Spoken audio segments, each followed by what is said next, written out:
Good afternoon, everyone. Thank you for joining me for another episode of Data Stories, where we explore the nexus between people and data. I'm your host, Nabiha Syed, and I'm CEO of the Data Science Alliance. Let's get started.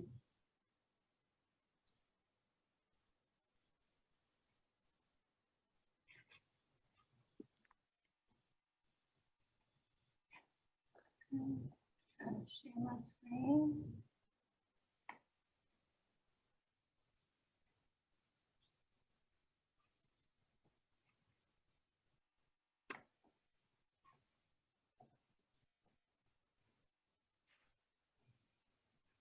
Sorry, I'm having some technical difficulty. There we go. Okay.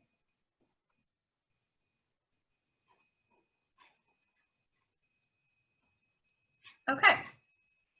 So the Data Science Alliance is a nonprofit committed to advancing San Diego as a leader in data science. We're focused on three key priorities. Problem solving. How can we harness the power of data science for good in the service of humanity? Business investment. How can we encourage the proliferation of data science across industries? And talent development. How can we advance our local talent pool through attraction and retention? To succeed in these efforts will take a community, and we invite you to join ours. We are seeking those who love data, who are passionate about uncovering the truth through information. We're calling out to those of you who love to ask questions and who are full of curiosity and fueled by discovery. And to those who simply want to be part of something big. We invite you to join our community by becoming a member. To do so, go to our website, take a look at our membership benefits, and reach out to us to let us know what you prefer. You can also stay connected to us by following us on social media. The channels are listed on your screen.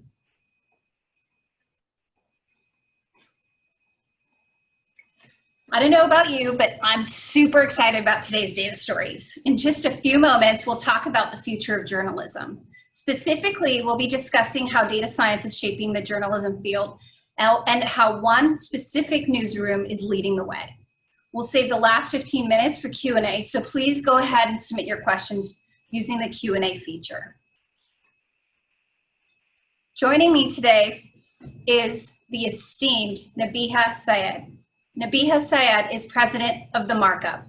She oversees the Markup's strategy, growth plans, and business operations. Nabiha also oversees legal communications, personnel, and other operational matters. Before joining the Markup, Nabiha was vice president and associate general counsel at BuzzFeed, where she counseled on news gathering, libel, and privacy matters worldwide. Under her leadership, the company successfully defended against libel litigation arising out of the publication of the Steele dossier and initiated numerous notable access litigations. Prior to BuzzFeed, Syed co-founded the nation's first media access law clinic, currently in its 10th year of operation at Yale Law School, and served as a First Amendment Fellow at the New York Times.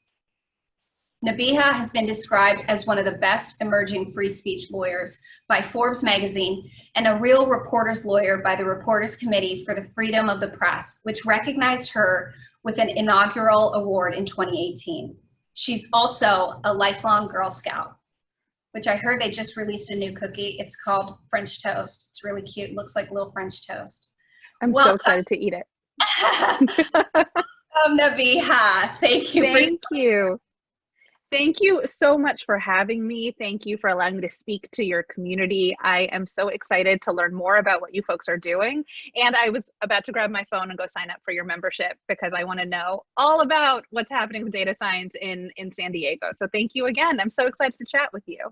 Thank you. So why don't you tell us a little bit more about your background as an attorney and how you found yourself at the Markup? Absolutely. So I have always been interested in the intersection of technology and media. So how does technology allow us to know things that we otherwise might not have found out? And you see that when it's people using smartphones to capture things in real life that otherwise might not have made it to the eyes of a journalist, which we're seeing, the results of across our country these days. I'm curious about how the internet has changed journalism. And so I was always sitting at that intersection. At a law firm where I was at after I was at the New York Times, I was very focused on emerging technologies in journalism, like using drones for news gathering. You thinking about how people disclose documents on Document Cloud. And that road sort of led me to thinking about data and journalism, because it's the next level of how do we use technological skill in order to learn more about our world. And that's kind of just been always an interest because it's dynamic, it is changing. As you know, you work in data science, like there's always more to learn and more to do, and it just felt very relevant. So as a lawyer, I came to it with a very specific lens. What are the legal issues at play here? And when it came to data journalism, there are a couple of pretty significant legal issues. For our reporters, for many data journalists, they use scraping in order to collect a lot of information. That's how you collect the huge data sets to analyze trends and understand the world. There is currently a case in front of the Supreme Court that is looking at the Computer Fraud and Abuse Act, which is the law that is relevant to data scraping. And so I immediately was drawn, I'm always drawn to anything that's like, is this a problem no one's figured out yet? Let's lean in and take a look. And so that's kind of how I got into the road of data journalism, and what brought me to meet Julia Angwin, the esteemed Pulitzer Prize winning editor-in-chief of The Markup, because she, I think, really has been a pioneer in showing how you can use data to discover insights about things that no one was even thinking of. Like, for example, bias in criminal justice sentencing algorithms. She was able to determine that because of her data analysis. So that's how I fell into it. Wow. So the Markup is pushing boundaries in the field of journalism. Can you tell us more about how the Markup was created, how it came to be? Absolutely.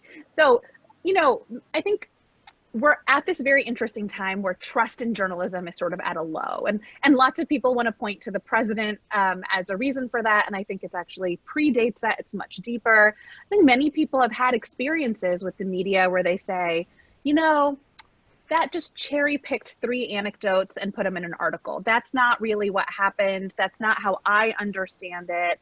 There's this narrative that journalism isn't always as precise or as accurate as it could be. And so, Julia and I were just in conversations when we met years ago. We're talking about, could you use a more scientific approach, something akin to the scientific method, and introduce that into journalism? Because the best journalists are fantastic, but for people who don't necessarily follow journalism or believe in journalism, believe the media, we might need a little extra to persuade them. So could something like the scientific method help be that bridge? And so that's when we started to develop this thing that we now call the Markup method, which is this 3-part approach that we have. And the first step is that you build a data set, build something against which you can test your hypothesis. Now, building that data set takes a long time. Sometimes it's scraping and cleaning a lot of data. I'm sure folks on this call know exactly how much effort that takes. For us, sometimes it's litigating, filing lawsuits to actually get data sets from the government, whether it's city, state, federal, to say, we think you have a lot of data collected about a particular number of traffic stops, or how many people go to school in this jurisdiction. Like, we'd like those data sets. So the first step is just building out the right data set, which is a lot of work, but worth it to do right as the first step. The second is, we want to bulletproof the conclusions we come to after we build that data set and test some of our hypotheses. So in that bulletproofing stage, we will go to experts. We will go to professors. We will go to data scientists, statisticians, other experts in the field that we're reporting on to say, so this is what we're seeing. What do you think? Does this make sense to you? And that bulletproof stage, I will say, as a lawyer, brings me a lot of joy, because it's like, all right, so tell me all the other ways that we can slice this. It's good from a legal perspective. It's, I think, also good for a trust building perspective. If you go to a person who believes the exact opposite of what you do, they might tell you, well, I would interpret that differently. They might also tell you, here's this other data set you don't know about. So we have the second bulletproofing stage, which is when we invite in critique and critics. And then the last stage is show your work. And that goes straight to the trust point that I pointed out. We publish our data sets. We publish the algorithms or the tools that we've used to analyze them. We publish the critiques that we might have gotten in the form of a white paper. We release all of our code on GitHub, and we tell people in the public, like, you don't have to trust us. We're not asking you to trust us. Go ahead and verify it. And if you don't necessarily have the chops to do so yourself, which is totally reasonable, you know, go to social media and see if other people are talking about it, and see what those critiques are. And we're happy to engage over there too. And so this sort of 3-step scientific method approach, again, our markup method, is just designed to build trust in journalism. It's really giving folks a way to transparently see how we do what we do. I love that. It sort of challenges the traditional three sources model. Yeah, yeah, exactly. And that's kind of what we wanted to do. You know, like, look, there are reporters who've been doing the 3-source model perfectly for ages, but what that requires is for the public to trust that journalist, that they're picking the right 3 sources. And we just operate in a low trust environment. So the markup is an experiment in just another mode of building trust, saying, you know, in this time when not everyone trusts the press, let's give people another option and another way forward to experiment with. Does your staff consider, so are your staff, do they call themselves data scientists? Do they call themselves journalists? Do you have sort of some data scientists and some journalists working together? How does I'm so curious about how that works. Oh, it's so great. So we have a newsroom that's about half technologists and half journalists, and folks team up and work together on our big stories. So you'll see our bylines on our stories, like you'll see, you know, a list of people that are there, because it takes a team to do this kind of work. And we really do want, you know, the process of just collecting the data, knowing where to collect it, that's a joint endeavor. Talking to the experts who are bulletproofing it, joint endeavor. And then, you know, the act of actually finding a narrative story that helps illustrate the trends we're seeing in the data in a way that makes sense to people who are technical and people who aren't, right? We really want to be that bridge where, like, you can experience our content, our journalism in a lot of different levels. You can see the tweet thread about it if you want the high level. You can read the story if you want to see the narrative, and you can dig into the data if you want that additional step. And it's only possible to do that kind of stuff through teamwork. I love that. Okay, so your tagline is probably one of my favorite taglines I ever heard. Big tech is watching you. We're watching big tech. Yep. So let's talk about, let's start digging into some of the groundbreaking work of your team that honestly has earned you this tagline from many people's perspective. You've done some very just exceptional investigative work, going after the biggest companies and changing some of their algorithms. So it's like very impressive. We'll start with one of your most recent articles, which is titled Google's Top Search Results. Surprise, it's Google, which was published July 28th. And in looking at it, I noticed, so you did a lot of impressive analysis, but at a very high level, 15,000 trending queries were you looked into, and found that Google gave 41% of the search results page to itself and sort of dominated the coveted first screen, especially if you're looking through like an iPhone or something. Tell us about this investigation and sort of where things go from here. Give us the juice. Yeah, absolutely. Well, what was so great about this story is that we were actually very fortunate to have someone in the big tech hearings that happened last month cite to our work to say, look, this is evidence that Google is not creating the most hospitable environment when it comes to competition in search. And so I think many people have experienced this. You Google something, and then the first, 41% of the page on average is what we found in our test, is just links to other Google things. And you might look at that and say, well, sure, like, of course, Google wants to preference itself. It's a company, it wants to be profitable. That seems fine. But when you step back and understand that, Google is about, I think it's 90% of the search in the United States. It dominates search. It is the portal to knowledge for many people in this country. And if Google says, hey, we want to get into Google Flights, as they do, What does that mean for places like Expedia or Hipmunk, which was a startup that was helping surface cheaper flights? Hipmunk explicitly says, we know when Google got into Google Flights, and then of course that's what occupied that vaunted first page real estate.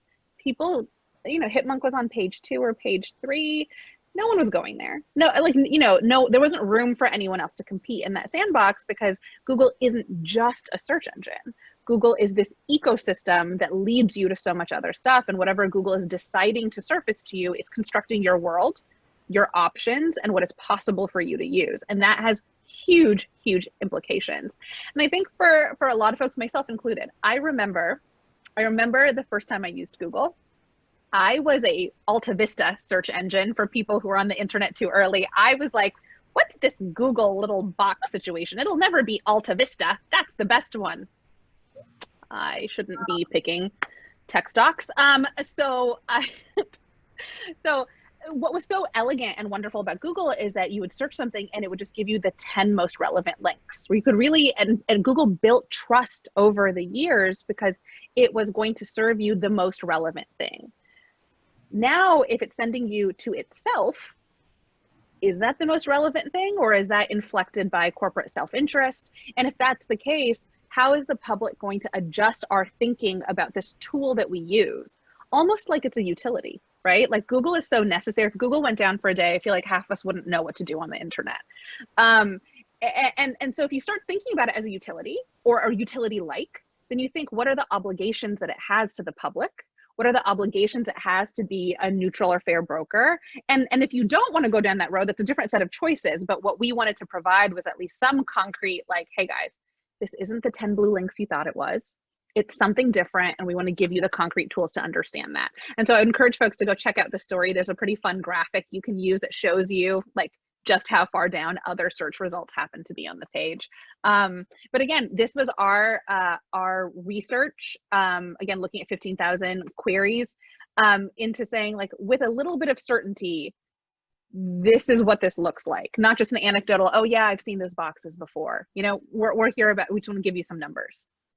Yeah, I'm just going to point out a couple things that I want to make sure our audience knows about that I was sort of found interesting in that article. One was in 2004, Larry Page, he quote, "We want to get you out of Google and into the right place as fast as possible." And that's not what's happening anymore, right? So that concept of sort of just leading you into the right direction is no longer happening. And then, as you had mentioned, it was 2 days after you published the article at the on the end of the July, the Congressional Antitrust Subcommittee hearing, which was it was very well being watched by a lot of people because there was the first time 4 of the big tech people were coming and they were all going to be questioned, and it was Representative David Cicilline who literally like pulled up your investigation. Google has built a walled garden, and tell us about it, and kind of caught Sundar Pichai off balance a little, which is always, I think, it's a badge of honor for you. Thank you. For us, it's it's part of a healthy relationship between business and technology to have these moments of accountability and questioning, right? Like, it's in service of the public. If tech companies say, we are here to serve the public by giving you search engines, by giving you email, by giving you this stuff, if you're going to serve the public, you get to be interrogated by the public and on behalf of people who act on behalf of the public. And I think that's just a healthy dynamic in a democracy. I know we don't always have healthy dynamics in our democracy these days, but it is a healthy one. And we see our role as, the fourth estate, as journalists, to just be like, here are the facts you need to know, because we know that politicians, like their offices are very busy and they don't often have the technical chops that other folks do. And so if we have it, here we are. And that's why it's so important for us to release our data, to release the underlying research behind our findings, because I think that just helps with transparency in that dynamic. Absolutely. Yeah, and I encourage people to read the article. It talks about some of the companies that just, they're not able to make it because they are no longer at the top of the search result. and at times Google is pulling from websites and they don't even know they're pulling from them to sort of give themselves credit at the top of the page. Okay, I'm going to stay with Google. We're going to go to one more. We'll pick on Google for one more. Google Ads. This one really struck a chord with me as a woman. So an investigation that said that Google's ad portal equated Black girls with porn. And basically what was revealed is when you're sort of behind the scenes, say you're a company and you want to buy some ads, and you go and there's like this helpful feature in Google that helps you you put in words, keywords like your target audience, and it tries to help you fine tune who you're focusing your ads to. And what was found was that when terms Black girls or brown or Asian girls or Black girls, Black boys, Asian boys, brown boys was entered, sort of adult content was suggested. But when white girls or white boys was entered in as sort of someone you're targeting, no adult content was suggested. Tell us about that, and thank you, by the way, for finding that, because we need to expunge that kind of behavior. So please tell us a little bit more about that. Yeah, absolutely. Well, the first thing I want to say is that this really builds on the work of Professor Safiya Noble, who's at UCLA, who had done a query like this, I think almost a decade ago. And her book, Algorithms of Oppression, is necessary reading in this space. And so, we knew that this experiment had been done. And at the time there had been, a whole hubbub around it. And Google was like, yep, we're on it. We got it. To revisit and recreate this experiment, to do this experiment years later and be like, this is still happening, is eye-opening, because we all know that language creates our reality, right? Like that subtle reinforcement has so many downstream effects when we talk about diversity, when we talk about implicit bias, when we talk about these big issues that we're confronting, like across this country, language really matters. And so to see that in this interaction, like Google is playing a role by suggesting these terms, nudging in that direction, that is a real problem. Now, what's interesting is, it's almost as interesting as the anecdote, is the defenses or explanations of how this happens is, I think, of interest to people on this call. When people say, look, the training data is biased because the training data is based on how language exists in the world. It's like, okay. The question is, if that bias exists, to then amplify it and continue to nudge in that direction is effectively a double down, right? It's not pushing us towards a better future. It's amplifying, sort of putting a magnifying glass on whatever problems have happened before, and then perpetuating it and then tethering money to it, right? So you're introducing this sort of economic system on top of that biased language by having it fuel this sort of ad exchange. And so for us, it's really important to point that out, to understand not only, hey, this is still happening and this is bad, but to understand the why of how this is happening, I think raises a whole other set of downstream questions. Like, okay, then how do we look for equity in the training data? What should these data sets look like? When we're entering a world, or we're well into a world where algorithms are making a lot of choices for us and they develop and hone themselves on these data sets, what kind of intervention is necessary to prevent, accidentally, inadvertently slipping into the type of world that none of us want to live in? And so again, this is for us another example of like, our work will first help illuminate, hey, this is an issue still. Like Professor Noble pointed this out for us, it is still an issue today. As we develop our technology further, we need to intervene. And also, let's take a look at why that might happen. And now that's really, to us, I think, the opening for so many organizations that are focused on equity in AI, in data science, to say, okay, let's pause. What are the ways in which we might inadvertently be perpetuating this kind of bias?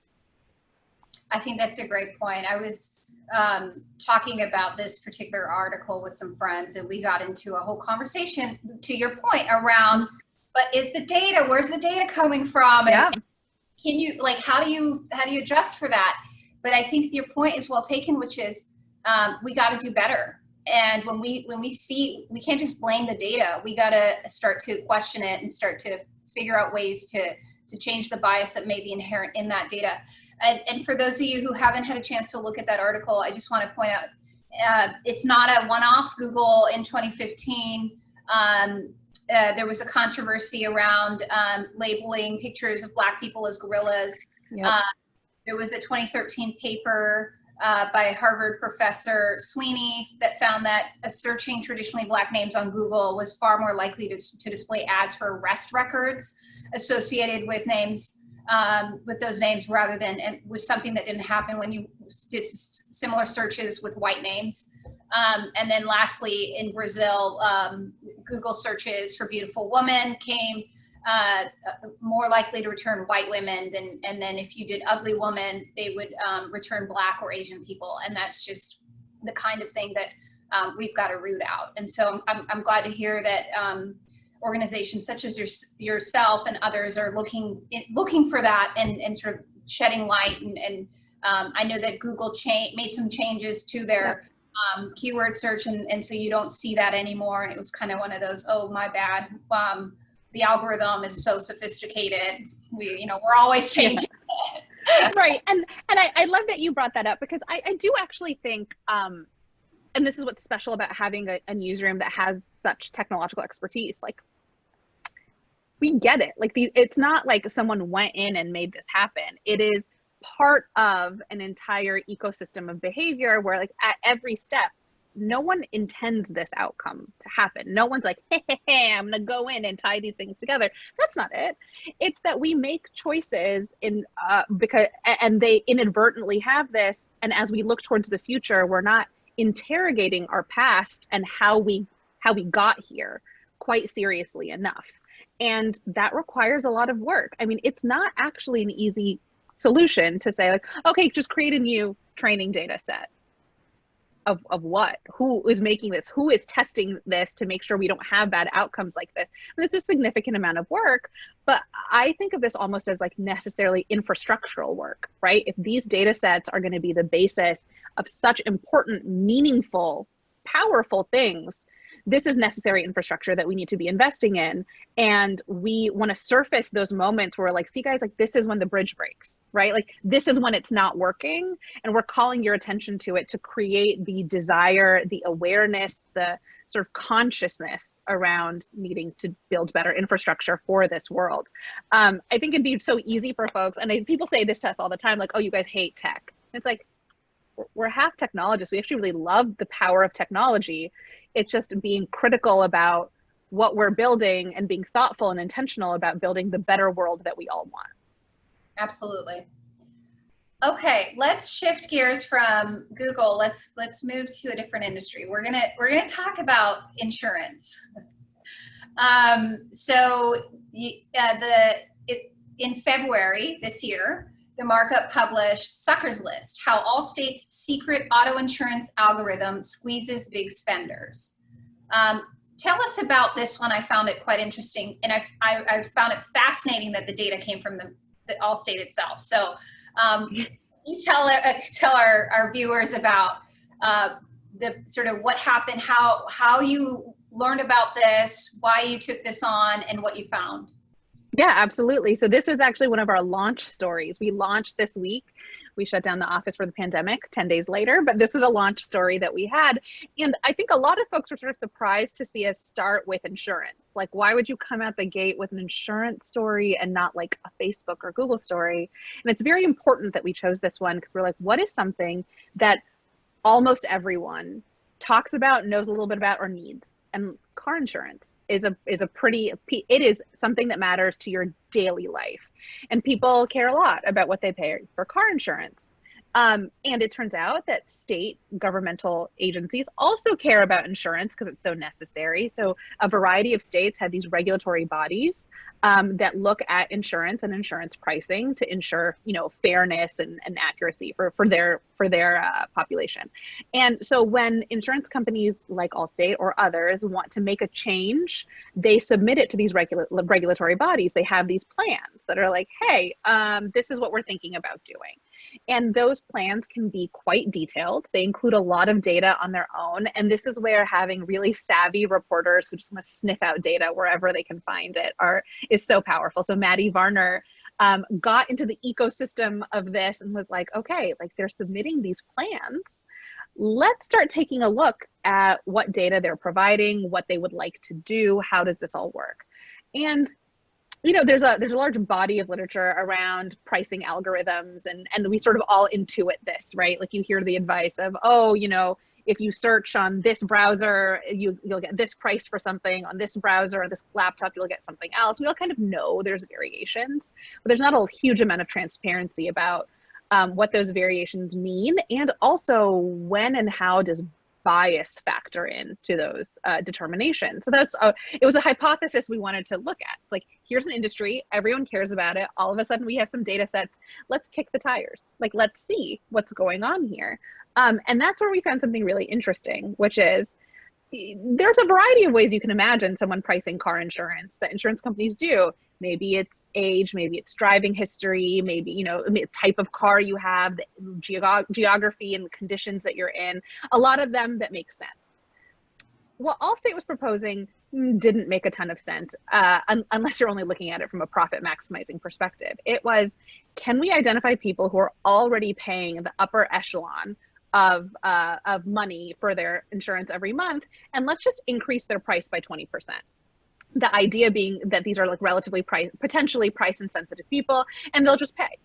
They're part of the suckers list. They'll pay more because we know that they're willing to pay, and that seems fine. And even when you corrected that outcome for any of these other potential factors like age, geography, blah, blah, blah, it just didn't make any sense. And so we were able to test the data to test, is there any other hypothesis here that might make these outcomes make sense? And it's like, nope, we tested it every which way, and the only explanation we have is that Allstate keeps a suckers list. And so we wanted to lead with the story to show people like, hey, in areas you don't even expect, algorithms are at work, they're deciding things about your life, and you should maybe keep an eye on it. And here we are to do so. So that's why we led with that story. Oh, that's great. And for the audience, just so they know, Maryland was the state that Allstate submitted to, and Maryland rejected the proposal for Allstate to use this new algorithm, but some other states didn't. And so it's important that we do this kind of work, or that the markup and others do this type of work and sort of get to the decision makers as soon as possible, so that the average person isn't affected negatively. Right, and the story was actually cited in a lawsuit brought by Allstate policyholders in Texas. And so they pointed to this to say like, hey, we do not think that we're being treated fairly here. And so, we put out this work and we put out this data so consumers can advocate for themselves, right? Like you can take a look at that and be like, should I be looking at my insurance? Let me ask some questions. And for me, as the president of the markup, I consider an article a success if I hear that someone read it and said, I never thought about that before, I'm going to ask some questions. Like that's the impact I want. And we get letters from people all the time who are like, I literally never thought about that. And then I took a look at, my own whatever situation, and I have some more questions I'd like to follow up. And that's a success for us. That's great. And I think it highlights the markup method is so impressive in that it builds trust, as you said, and it sort of it has like an integrity test. But I think one of the most important things that is part of your process is connecting with people who don't really understand tech or are afraid of data. It's come up in so many of our data stories conversations in which, because people don't understand it or maybe are just a little intimidated, they remain in the dark. And so the more that we have organizations such as the markup that are doing the work behind the scenes and show it for those who want to kind of dig into the tech, can sort of translate it into English and make it less sort of scary for people, and then they can start to adopt that sort of the comfort level, and then we start to become more data literate as a society, and we start to get comfort around that. Okay, one more that I want to talk about that you released recently, which is specific to COVID. Remote learning during the pandemic has hit vulnerable students the hardest, and we've heard sort of anecdotal conversations about this. Even when I'm watching even local news, we hear that from maybe teachers or school districts. But I love that you were able to source some data and kind of dig into this. So if you can just talk a little, this was released August 13th, just about the data, the work you did in Florida, and what you're sort of finding, and hopefully if there's any positive thing we can do to change the trajectory we're heading in with this. Yeah, well, the positive trajectory part, I can tell you, we don't have the answer yet, but we do have a full-time reporter who's just Colin Letcher, who's just focused on children and families. And to my knowledge, I think it's one of the only data science or data journalism jobs I know that's focused just on that, because we think data does affect like the lives of children, especially now in an era of virtual schooling and educational online learning, and families in terms of, you know, what resources they have access to, so much that focusing on both privacy, tech access, everything around that sector is one that we, you know, we're putting our money where our mouth is by funding a person who's just focusing on that. And so he's done a couple of other stories in that realm, and I would encourage people to check those out. But for this particular story, you know, I think there's been a lot of conversation, as you said, anecdotal work. We were able to get a hold of attendance data for schools in Florida, and we saw that in less affluent areas, the attendance has dropped. And you know, attendance is not a perfect metric for engagement, but it says something. If people can't even show up, we can assume that they're probably not learning from the teacher. And in areas where, you know, there was more wealth, you saw attendance levels, you know, remain the same. And it just reinforces this fracture that we have in society. And what it becomes as a jumping off point for, okay, so why is attendance low in these other places? Is it that people don't have access to the right devices in order to go to school? If you're doing virtual learning on a, you know, old Dell from 1999, that's a very different experience than being on like the latest iPad Pro, right? And so your engagement is just going to be really different. And it sparks these questions of like, who is looking at equity in education from a tech angle? And that's the conversation that we really wanted to start. And I will say, in my inbox after we published that story, I had 3 people right away who just said, hi, do you know of any place that would accept donations of like, if I bought a bunch of iPads? Do you know places that would do that? And I'm like, I would encourage you to look into ones in your community. Like, I don't know any off the top of my head, but I loved that response. Because that's, again, like what we're trying to go for people to say, oh, that's a problem. Now, we don't have the solution. We're a news organization, but we want to encourage people to start thinking about what the solutions are there. And so our approach to really looking at, you know, we looked at Florida. Can we look at some other states? We have different public records requests out in different states on a variety of issues around school and education that we'll be writing about in the fall and winter, because this is an area that's changing really rapidly. So I'd encourage folks to go check out the story and also stay tuned for some other work that we have. I'm excited. I'll look out for those. Okay, so let's shift a little bit more. We'll kind of take a pause on talking about some of the articles and kind of high level. What are your goals for the markup looking ahead, maybe a year or two as president? It's a great question. I would love to deepen this conversation with the public, right? So to your point about data literacy, I always think of this phenomenon that I've definitely experienced myself. I know others have too, which is if you know how to get somewhere, but you check it on Google Maps, do you follow the Google Maps directions or do you follow your own gut? And this is like a phenomenon that many people defer to Google Maps and the Google directions or the Waze directions, even if they know how to get there themselves, because there's an implicit trust in like, oh, the tech must know something that I don't. And for me, a successful orientation for the markup is getting people to just question that for a second, to be like, why does the technology work the way that it does? It's not don't trust the technology. The technology may be right, but we want you to understand what are the factors that go into this? Why does the world work the way that it does? What can I know about it? And where can I look? Who can I trust? hopefully the markup amongst other news organizations, to tell me more about this. And we think the moment for that is right now, right? You and I are talking to one another over Zoom. You know, we're like not that many miles apart. Our whole lives have gone virtual, and they'll be virtual for who knows how much longer. So much of our lives are mediated by technology. It is necessary for us to understand it. Just this, and in ways that we can't even predict. So just this morning, we published a story about, you know, if you go and get a COVID test, where does that data about your COVID test go? Who can buy it? Where does it go? What is it used for? Where is it, like, what's happening with it?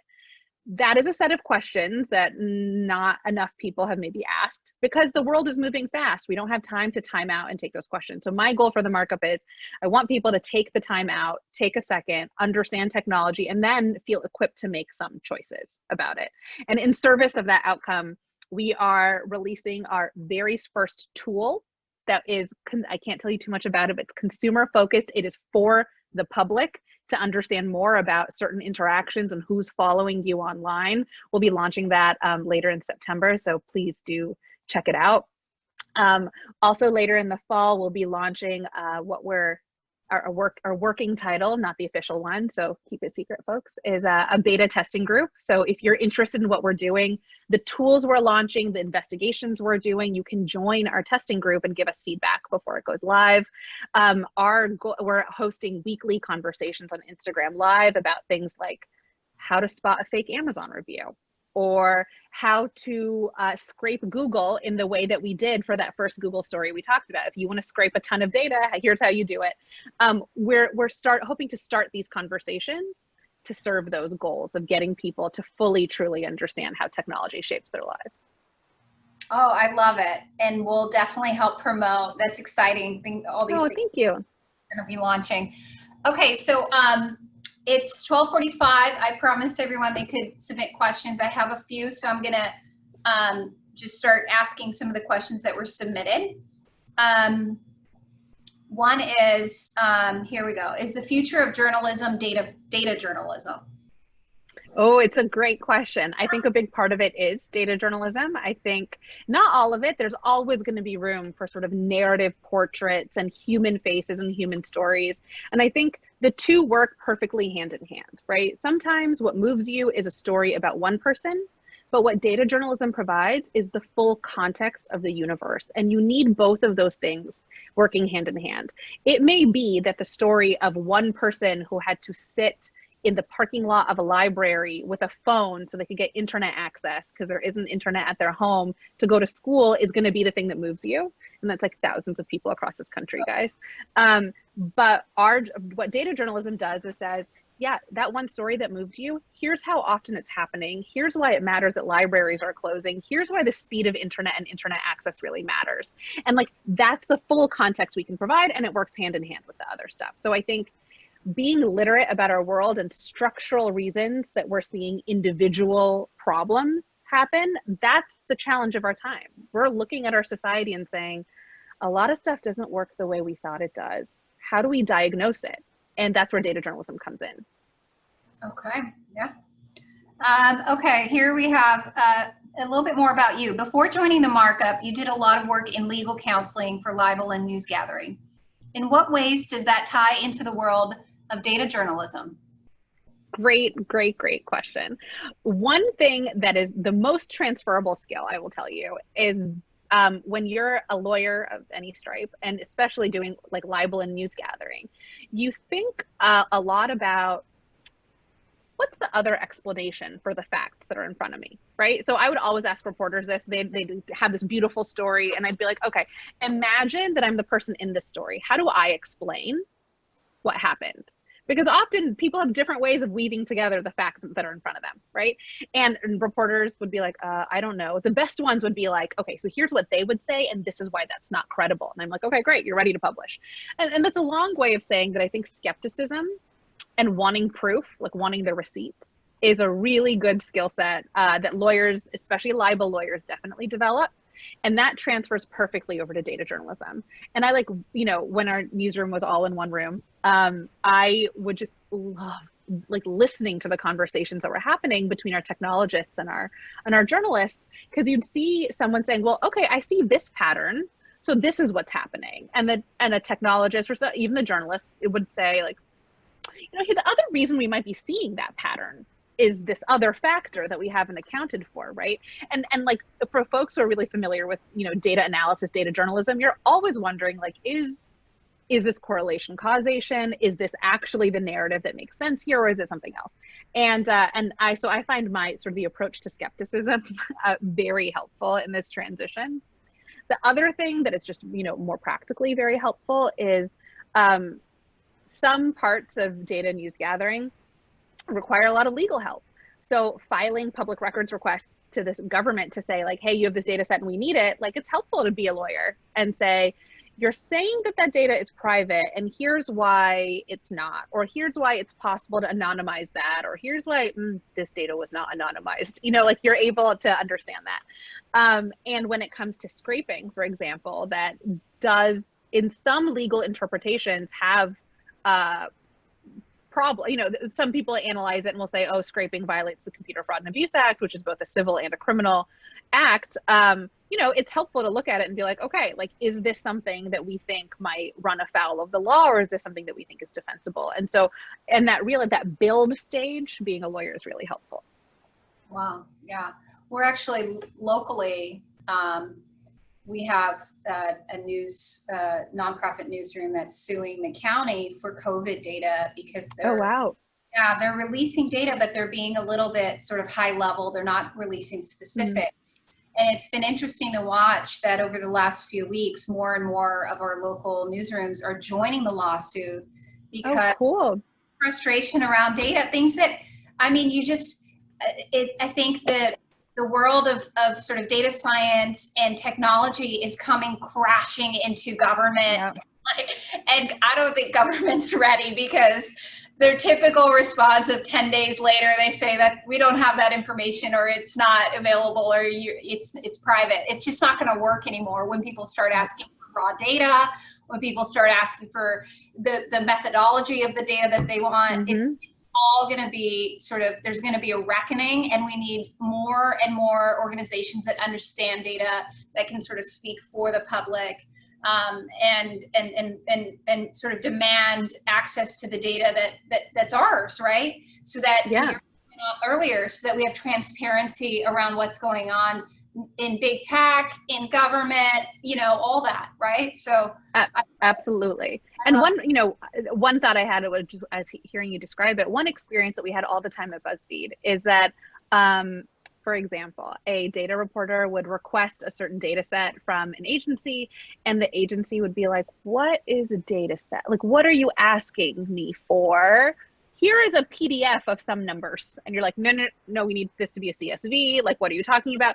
But some of the most artful reporters I know, rather than like immediately writing like angry emails, like you're hiding this from me, they would call up the records officer and the government to be like, hey, I think you might not understand what I'm looking for. And often I would overhear them saying, so this is what a record layout is. Like, this is why a CSV is important. But I actually think that that is like crucial, valuable democratic work, right? Like, that is both people are acting on behalf of the public, and the reporter is saying like, hey, this is why we need it. Let me educate you on why. And hopefully that records access officer is now gonna grow and learn from that and be like, oh, this is why someone might want it, so maybe we don't need a lawsuit the next time. And I think it's this mutual education on why data could be useful to the public and how things are being kept. That's a really good ongoing conversation that we need to have. And so it's really heartening to me, you know, when it comes to a lawsuit, like, I love lawsuits, not everyone does, but it's unfortunate that it has to come to a lawsuit, but I think there's all this other work that happens in the day-to-day between reporters and government officials that's in service of the public that's really valuable when it comes to data journalism. Love it. Okay, one last question. What do you see as the future of journalism?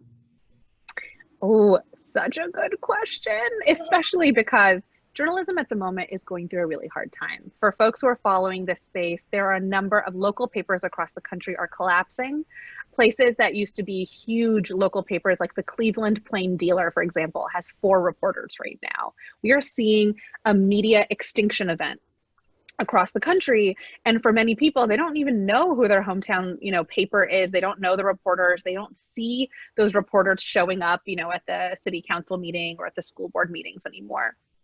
What that means is the future of journalism is going to require a lot of experimentation. It's going to look like all different, it'll be journalist collectives in small areas. It'll be networks of independent journalists who have a newsletter that you subscribe to. It'll be some things that look like the old newsrooms. It'll be people doing a lot of visual journalism. You see people who are in the protests, right? Like in Portland, local journalists who are just live streaming directly from what was happening. To TV, to audio, we're going to see this blossoming of experiments across journalism, and no one knows what's going to work and what won't, but one thing is going to help the right ones survive, and which is, if you care about the news, if you care about accuracy, become a member or subscribe or support the places that are doing good work. It doesn't have to be the Markup, although I would appreciate it, and I will send you a thank you note. Any place, if you appreciate their work, they need to hear it from you. If you can spare $1 or multiple, perfect. If you can't, even sending them a note that hey, you got this right and I appreciate it. When they get it wrong, saying, hey, you got that wrong and you need to change, because we're in this beautiful, terrifying moment of experimentation and innovation, but everyone recognizes that what's happened historically isn't working for our future. So we'll see what happens, but I'm pretty excited about our corner of it in data journalism, because again, that's the context that I think we really need for the big discussions we're having in our society. Thank you. I can feel your excitement, and it makes and I think it's great that you're just positioned to be sort of in it and leading the way and learning and advancing, and we're lucky to have the Markup and you, Nabiha. Thank you. So it's about time. I want to just thank everyone for joining us for this very enlightening conversation. I could talk to you for hours. Same. I really want to thank you for joining us for the last hour. It was such a fascinating conversation. I wish you the best of luck. We'll help promote all the future things that you're doing. And we'll Thank you. Same. Thank you. Thank you. And Thank you. You too. It was an honor to be here. And for anyone on the call, if you have questions about what the Markup is doing or ideas or thoughts, reach out. You can always email me at president@themarkup.org or find me on Twitter. I'm always there. The phone is always in my hand. So nice to meet you so much. Nice to meet you too. Take care. Bye. Bye.